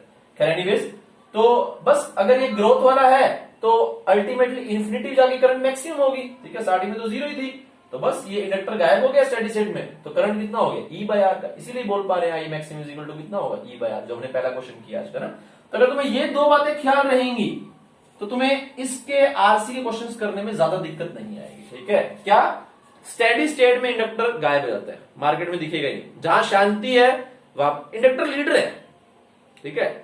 इंडक्टर जो है वो लीडर है, अगर शांति है तो इंडक्टर जो है वो लीडर की जरूरत ही नहीं है। जहां पे केओस होता है, जहां पर जो है वो चेंज हो रहा होता है बहुत कुछ, वहां पर तुम्हें जो है वो लीडर की जरूरत पड़ती है। जब सब कुछ वैसा ही चल रहा है तो फिर अन्ना हजारे कौन पूछेगा, ठीक है। जहां पर भाई तुमने कुछ वो किया वहां पर जो है फिर अन्ना हजारे जैसे लोग, महात्मा गांधी, अगर हम गुलाम ही ना होते तो महात्मा गांधी को कौन पूछता। तो जैसे ही जो है वो क्राइसिस आते हैं वैसे ही लीडर्स भी पैदा होते हैं। तो खैर जब शांति बनी हुई है तो इंडक्टर गायब हो जाएगा, ठीक है। और इंडक्टर बोलता है बदलाव एकदम नहीं, जो पहले था वही चलता रहेगा, पहले मुझे बताओ, फिर मैं धीरे धीरे उसको प्रोसेस करूंगा, फिर धीरे धीरे बदलाव होने दूंगा, चाहे वो इंक्रीमेंट हो करंट का या चाहे वो डिक्रीज करना हो। ठीक है, तो इंडक्टर क्या है, अपनी खुद की बैटरी बना करके एडजस्ट कर लेता है। करंट अगर घटने की कोशिश कर रहा है तो अपनी बैटरी बना के घटने नहीं देगा, करंट बढ़ने की कोशिश कर रहा है तो अपनी बैटरी उल्टी बना के करंट को बढ़ने नहीं देगा, बढ़ने देगा अल्टीमेटली, लेकिन एकदम से नहीं, धीरे धीरे धीरे धीरे। जो वो चाह रहा था चेंज वो हो जाएगा, लेकिन वो t is equal to infinity पे होगा, t is equal to 1 second पे नहीं होगा। ठीक है, तो ये दो अगर हमें खूबियां याद रहेंगी तो हमें सॉल्यूशन जो है वो करने में आसानी होगी। इसको भी तुम लोग फटाक से नोट करो, फिर मैं एक आधी बातें और डिस्कस करता हूं। सीख लेते हैं कि इक्विवेलेंट टाइम कांस्टेंट कैसे निकालते हैं। तो इक्विवेलेंट टाइम कांस्टेंट हम आरसी सर्किट में कैसे निकालते थे, आर इक्विवेलेंट इनटू में सी करके। आमतौर पे सी एक ही रहता है, रेजिस्टेंस मल्टीपल रहते हैं, नहीं तो आरसी इक्विवेलेंट भी कर सकते हैं। ठीक है, तो वैसे ही यहां पर भी हमें टाइम कांस्टेंट निकालना है, तो यहां पर भी आमतौर पे इंडक्टर एक ही रहता है, हमें रेजिस्टेंस का ही इक्विवेलेंट निकालना होता है। लेकिन कई बार इंडक्टर भी दो हो जाते हैं, तो उसके लिए पहले हम ये देख लेते हैं कि इंडक्टर को सीरीज और पैरेलल में ऐड कैसे करते हैं। ठीक है, तो पहले हम यहां पर कर लेते हैं series and parallel addition of inductor. ठीक है, तो ये वाली चीज पहले कर लेते हैं। देखो जरा इसके अंदर, एक सेकंड बस में, एक बार एक सेकंड बस वेट करो। हाँ, तो इसको अब हम लोग कर लेते हैं कि कैसे हमारा जो ये है इंडक्टर कैसे सीरीज और पैरेलल में ऐड होता है। ठीक है, तो कॉम्बिनेशन ऑफ इंडक्टर तुम डाल लो, फिर उसके बाद हम टाइम इक्विवेलेंट को देख लेंगे। तो कॉम्बिनेशन ऑफ इंडक्टर, थोड़ा सा शैडो वैडो आएगा क्योंकि वो खिड़की वगैरह बंद कर दी है। तो कॉम्बिनेशन ऑफ इंडक्टर, ठीक है, तो पहला हो गया सीरीज कॉम्बिनेशन।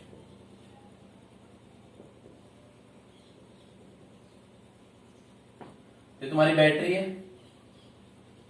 ये पहला हो गया L1, ये दूसरा हो गया L2, ये तीसरा हो गया L3।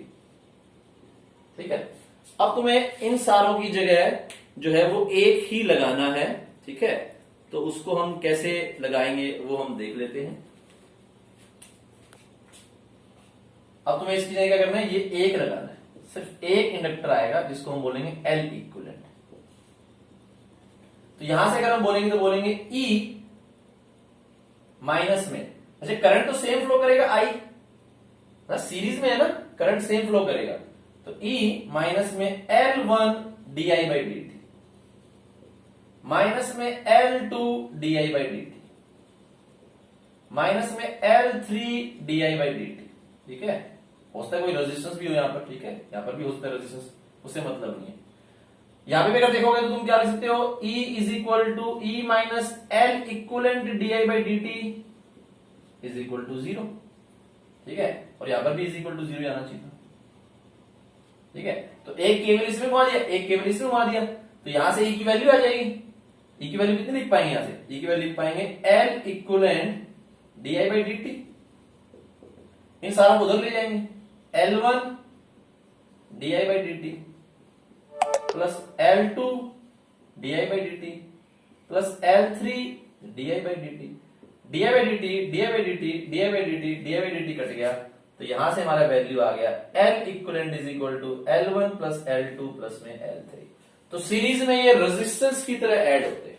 सीरीज में ये कैसे ऐड होते हैं बच्चों, रेजिस्टेंस की तरह जो है ये सीरीज में ऐड होते हैं। इस वाली बात को तुम लोग नोट कर सकते हो कि ये सीरीज में ऐसे रेजिस्टेंस की तरह ऐड होते हैं। फिर हम इसको पैरेलल में भी देख लेते हैं, करो इसको नोट। ये लोग कैसे बोलते हैं सर, स्टेडी स्टेट में तो ये जो है वायर बन जाएगा, तो फिर जो है आई तो 0 हो जाएगा, तो ये बैटरी शॉर्ट सर्किट हो जाएगी। हाँ वो बात ठीक है तुम्हारी, लेकिन होता है यहाँ पे रेजिस्टेंस भी हो बैटरी का, तो फिर आपने लिखा तो नहीं, तो लिख दोगे यहाँ पे, तो क्या हो जाएगा, यहाँ पे भी माइनस आई आर आ जाएगा, यहाँ पे माइनस आई आर आ जाएगा, अल्टीमेटली कैंसिल आउट होने वाला है। ठीक है, तो उससे कोई फर्क नहीं पड़ता, यही है करंट का वैल्यू निकल करके आएगा। ठीक है, तो सीरीज में हम कैसे काम करते हैं, उल्टे से काम करते हैं, वोल्टेज से काम करते हैं। तो V is equal to V1 plus V2 plus V3, और V1 V2 V3 में कॉमन फैक्टर क्या था कि करंट सभी में सेम होगी, क्योंकि सीरीज में तो वो I सभी में सेम हो गया, तो उसका डिफरेंशिएशन भी सभी में सेम होगा, और di बाई dt कट गया, और ये simple L equivalent is equal to L1 plus L2 plus L3 हमारा आंसर निकल करके आ गया। ठीक है, ये सीरीज कॉम्बिनेशन हो गया है। अगर हम पैरेलल में काम करें तो वो भी बड़ा आसान सा है, जल्दी से कर लेते हैं, पहले इसको नोट कर लो। चलो देखो पैरेलल कॉम्बिनेशन देखो, तो पैरेलल में कुछ इस तरह से हो गया, इसी का पैरेलल कॉम्बिनेशन। बैटरी कभी भी ऑफ हो सकती है, मेरे ख्याल से कितना परसेंट है, 6% है, तो चल जाएगा। तो ये E है, ये L1, ये L2, ये L3, ये E हो गया, ठीक है। यहां पे दोबारा सेम कहानी आएगी, E माइनस L ये हो गया इज इक्वल टू दिस जो भी है, ठीक है। तो यहां पे हमने मान लिया कि करंट फ्लो कर रहा है I का, ये हो गया I1, ये I2, ये I3, ठीक है। तुम्हें दिख नहीं रहा होगा लेकिन तुम समझ गए I1, I2, I3, ठीक है। मैं थोड़ा छोटा लिखा हुआ है, खैर anyways I is equal to कितना होगा बच्चों, I इज इक्वल टू होगा I1 प्लस I2 प्लस में I3, ठीक है। तो अब I का वैल्यू तुम यहां से लिख सकते हो, कितना लिखोगे देखो जरा, इसको डिफरेंशिएट कर लेते हैं पहले, di बाई dt, क्योंकि हमें di बाई dt मिलेगा, is equal to di1 by dt plus में di2 बाई dt प्लस में di3 बाई dt। तो di बाई dt क्या हो जाएगा बच्चों, अगर मैं इसको इधर ले जाऊं तो हो जाएगा E अपॉन में L इक्विवेलेंट, देख पा रहे हो ये क्या हो जाएगा, E अपॉन में L इक्विवेलेंट। तो अगर तुम इस रूप में घुमाओगे तो क्या बोलोगे, E minus L1 di by dt। अगर मैं यहां पर इस वाले लूप में घुमाऊंगा तो मैं लिख सकता हूं, यहां पर कौन सी बात लिख सकता हूं, E माइनस में इस लूप में घुमाऊं तो L1 di1 by dt is equal to 0। तो यहां से अगर तुम देखोगे तो E बाई L1 आ जाएगा di1 बाई dt का वैल्यू, तो बस ये आ जाएगा। यहां से di बाई dt क्या होगा, E अपॉन में L इक्विवेलेंट, ये क्या होगा E अपॉन में L1, है ना, यहां से देख पा रहे हो E अपॉन में L1। सिमिलरली ये क्या होगा E अपॉन में L2, ये क्या होगा E अपॉन में L3। तो E से E कट जाएगा, तो यहां पर हम क्या लिख सकते हैं बच्चों, 1 by L equivalent is equal to 1 by L1 plus 1 by L2 plus 1 by L3। तो ये बिल्कुल रेजिस्टेंस की तरह ही ऐड हो रहा है, ठीक है, ये बिल्कुल रेजिस्टेंस की तरह ही ऐड हो रहा है। इसको तुम लोग जो है फटाक से नोट कर सकते हो, ठीक है। तो ये दो इक्वेशंस तुम्हें यहां पर जो है, वो पहली इक्वेशन ये हो गई है, दूसरी इक्वेशन ये हो गई है, तीसरी इक्वेशन ये हो गई है, ठीक है। तो ऐसे कर देना, ये सब लिख देना, पहले ये तीनों लिख लेना और फिर बोल देना put second and third in 1, ठीक है। ऑल्दो 1 में हमने सिर्फ एक ही निकाला है, ऐसे दूसरा भी निकाल सकते हैं, E upon L2 is di2 by dt, है ना। जब अगर इस वाले लूप में घुमाएंगे तीसरा आ जाएगा, इस तरह से सारे आ जाएंगे, ठीक है। कर लो इसको नोट, डाउट है तो भी पूछ सकते हो, नहीं तो इसको नोट कर लो, ठीक है। ये आंसर हो जाएगा। तो पहले ये लिख लेना, फिर ये और फिर लास्ट में ये, ठीक है। तो इस तरह से तुम लोग इसको लिख सकते हो, आसान ही है मेरे ख्याल से, कोई दिक्कत नहीं है, ठीक है। कर लो इसको नोट बच्चों, फॉर्मूला बता दूंगा, ठीक है। तो हमने एक फॉर्मूला किया था, क्या किया था, प्रियंका चोपड़ा कमीनी रवीना टंडन लवली, तो ये तीनों एक तरह से ऐड होते हैं सीरीज पैरेलल में। ये P है rated power in bulb, C capacitance, K spring constant, R resistance, T था वो जो किटली वाला कि सीरीज में कितने लगी तो इतने टाइम में पानी गर्म करेंगी, पैरेलल लगी तो कितने में गर्म करेंगी, ठीक है।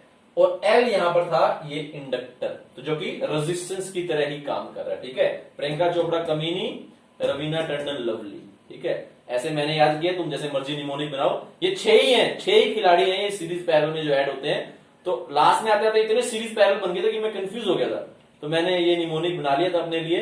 तुम चाहो तो अपने लिए कोई और निमोनिक बना सकते हो, लेकिन मेरा ये प्रियंका चोपड़ा कमीनी Raveena Tandon lovely, this will add up as, मतलब एक तरह से, और ये जो है वो अपने दूसरे तरह से ऐड होंगे, ठीक है। तो ये कैपेसिटर वाली सीरीज, ये रेजिस्टेंस वाली सीरीज, इसमें ये आ जाएंगे, ठीक है। तो याद रहेगा, होपफुली लिख लो इसको, डाउट है तो कोई पूछ सकते हो। फिर हम इसमें और क्वेश्चंस करेंगे।